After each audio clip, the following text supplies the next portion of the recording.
Bismillahirrahmanirrahim. Assalamualaikum warahmatullahi wabarakatuh. Oke, apa kabar soleh-soleha pada pagi hari ini? Harapannya Ustazah kalian tetap sehat dan tetap semangat. Nah, hari ini materi bahasa Indonesia kita adalah tentang musim. Nah, jadi apa itu sebenarnya pengertian dari musim dan seperti apa itu musim? Kita akan mempelajarinya hari ini secara bersama-sama. Kita masuk ke pengertian dulu. Jadi musim itu adalah pembagian waktu dalam setahun yang ditentukan oleh perubahan cuaca, ekologi, dan durasi dari penyinaran matahari.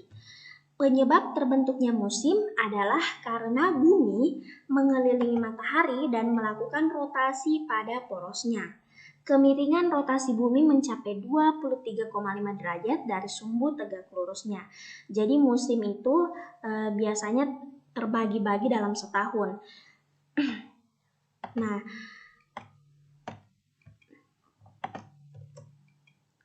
negara-negara yang terletak jauh dari garis khatulistiwa mempunyai 4 musim, yaitu ada musim panas, musim gugur, musim dingin, dan juga musim semi. Sedangkan negara-negara yang berada dekat dengan garis khatulistiwa memiliki 2 musim, yaitu musim hujan dan musim kemarau. Nah, negara-negara yang termasuk negara-negara yang berada jauh dari luar khatulistiwa, itulah negara-negara Eropa yang memiliki 4 musim. Makanya di luar sana, di negara-negara Eropa itu terdapat 4 musim.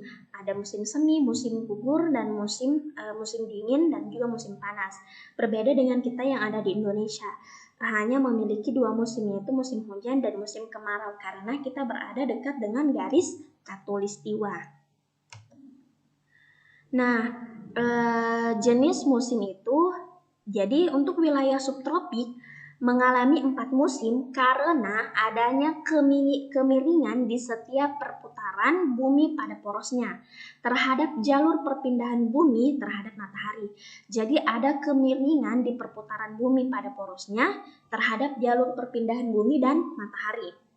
Perputaran bumi yang memiliki sudut miring membuat bagian yang jauh dari khatulistiwa mengalami masa dekat dan masa jauh dari matahari selama 1/4 tahun. Musim panas terjadi saat daerah subtropis mengalami masa dekat dengan matahari.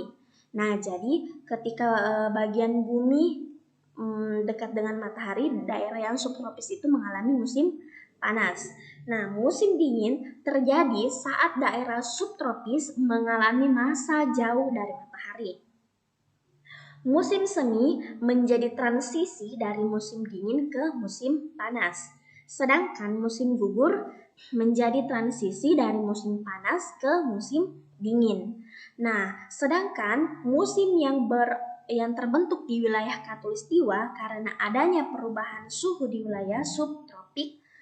Perubahan suhu ini menyebabkan terjadinya perubahan arah angin dan arus laut yang menimbulkan musim baru yang berbeda dari musim-musim di wilayah subtropik.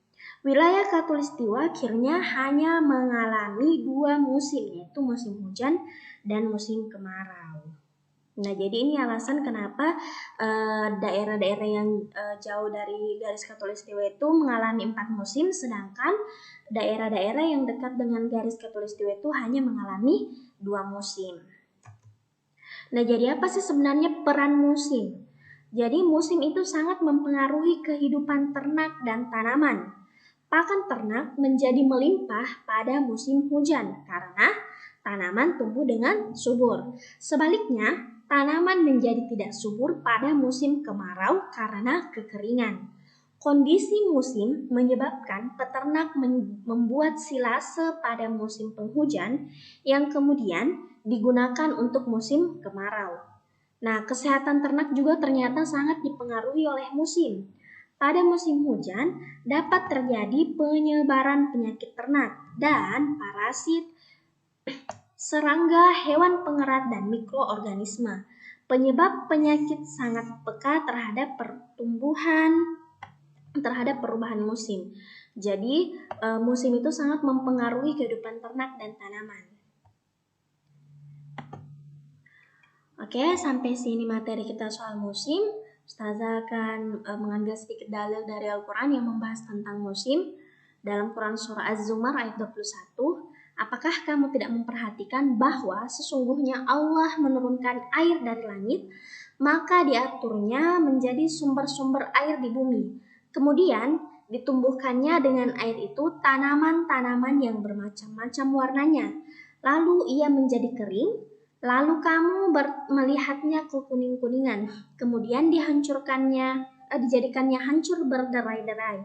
Sesungguhnya pada yang demikian itu benar-benar terdapat pelajaran bagi orang-orang yang mempunyai akal. Oke, sampai sini materi kita hari ini. Terima kasih atas perhatiannya. Assalamualaikum warahmatullahi wabarakatuh. Bye.